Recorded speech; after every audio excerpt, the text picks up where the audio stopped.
নমস্কার বন্ধুরা, মায়ের হেসেলে সকলকে স্বাগত। আজকের আপনাদের সাথে শেয়ার করব পুকুরের জ্যান্ত টাটকা আকাশি ট্যাংরা মাছ দিয়ে আলু ফুলকপির ঝোল। খুব সুন্দর খেতে হয় এই মাছ। এই মাছটা কি আমি ভিডিও চলাকালীন বলবো। তার আগে বলে রাখি, আমার চ্যানেলে যারা নতুন বন্ধু তারা অবশ্যই ভিডিওটাকে সাবস্ক্রাইব করে পাশে থাকবেন। তো এখানে দেখছেন একদম ফ্রেশ মাছ, ট্যাংরা মাছ। এই ট্যাংরাগুলোকে আকাশি ট্যাংরা বলে। এগুলো পুকুরের জ্যান্ত, বাজারে বিক্রি হচ্ছিল তাই নিয়ে চলে এসেছি জ্যান্ত টাটকা আকাশি ট্যাংরা। আকাশি ট্যাংরা মাছগুলোর গায়ে এরকম কালো কালো ছিটছিট থাকে, খেতে ভীষণ সুস্বাদু হয়। এটা দিয়ে ফুলকপি আলু দিয়ে এরকম ঝোল খেলে শীতকালে গরম গরম দুর্দান্ত খেতে লাগে। এই মাছের সঙ্গে যে যে উপকরণগুলো লাগছে একটা থালায় সাজিয়ে নিয়েছি। ফুলকপি নিয়েছি বড় বড় সাইজ করে, এরকম করে কেটে নিতে হবে। আর লাগছে এখানে টমেটো, একটা টমেটো আমি এরকম পাতলা করে কেটে নিয়েছি। কড়াইশুঁটি কয়েকটা ছাড়িয়ে নিয়েছি।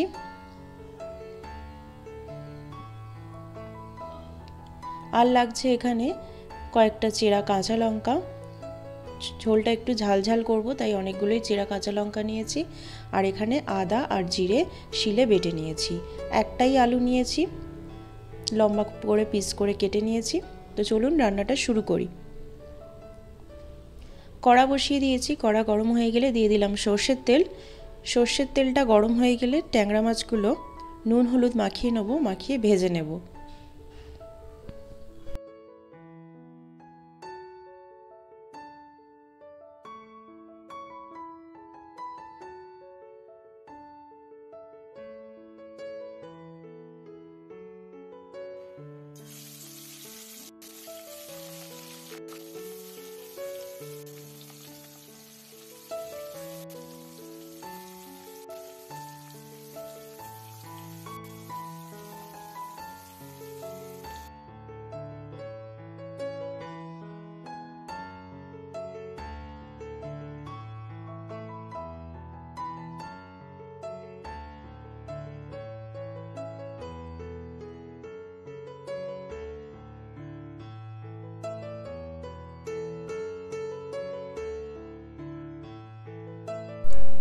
মাছগুলো আমার লাল করে ভাজা হয়ে গেছে, এবার আমি তুলে নেব।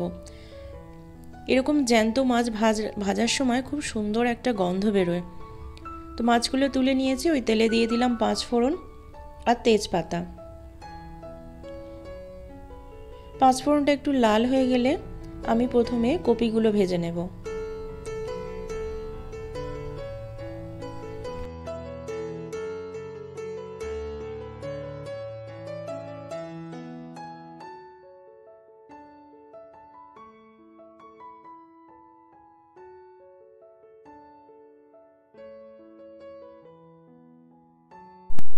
কপিগুলো লাল করে ভেজে নেব। একটু ঢাকা দিয়ে দিয়ে কপিগুলো ভাজলে কপিগুলো সেদ্ধও হয়ে যায় আর সুন্দর লাল করে ভাজাও হয়ে যায়। আমি কিন্তু কপি ভেজে আলাদা করে তুলে রাখবো না, একসঙ্গেই আমি তরকারিটা চাপিয়ে দেবো। এতে তেলটাও কম লাগে আর রান্নাটাও খুব সিম্পলভাবে হয়ে যায়। দেখো কপিগুলো আমার লাল করে ভাজা হয়ে গেছে। এর মধ্যেই আমি আলুগুলো দিয়ে দিলাম। আলু দিয়েও একটু নাড়িয়ে চাড়িয়ে হালকা ভেজে নেব।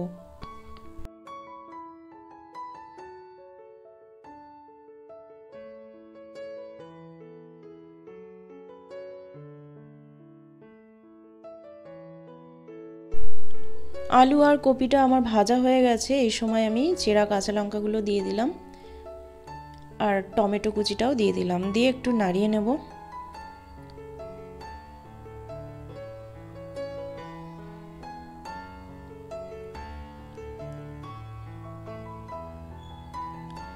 এবার দিয়ে দিচ্ছি স্বাদ মতো নুন, পরিমাণ মতো হলুদ,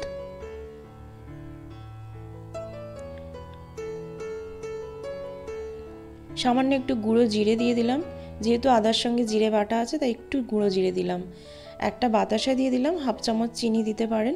আর এখানে আদা জিরে বাটাটা দিয়ে দিলাম। খুব বেশি মশলা এখানে কিছু লাগছে না, যেহেতু হালকা পাতলা ঝোল। এবারে সবগুলো দিয়ে ভালো করে একটু কষিয়ে নেবো, গ্যাসটাকে লো ফ্লেমে রেখে।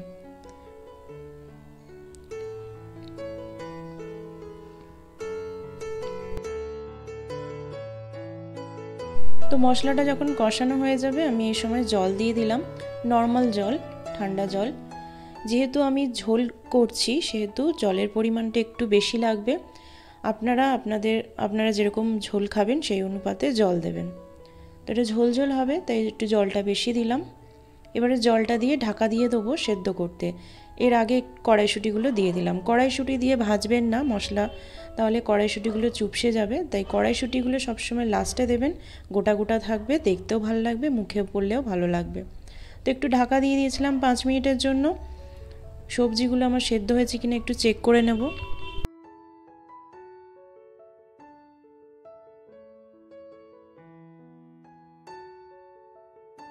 আলুটা আমার সেদ্ধ হয়ে গেছে, ঝোলটা দেখুন কত সুন্দর দেখতে লাগছে।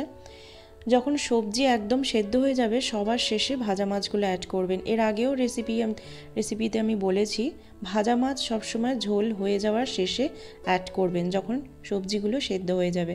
তাতে মাছগুলোও বেশি নরম হয়ে যায় না, সুন্দর মুচমুচে থাকে আর ঝোলের টেস্টটাও ভালো থাকে। দেখুন ঝোলটা একটু ফুটিয়ে নিলাম মাছটা দিয়ে। ঝোলটা একদম রেডি হয়ে গেছে আমার।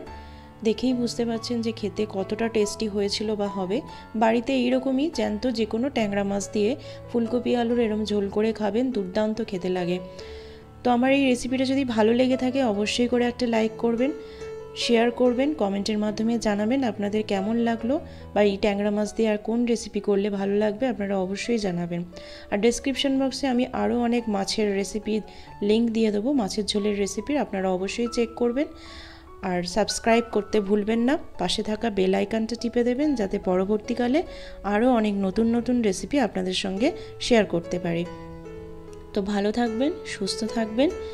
আগামী দিনে আবার দেখা হবে কোনো রেসিপি নিয়ে। আজকের মতো টাটা।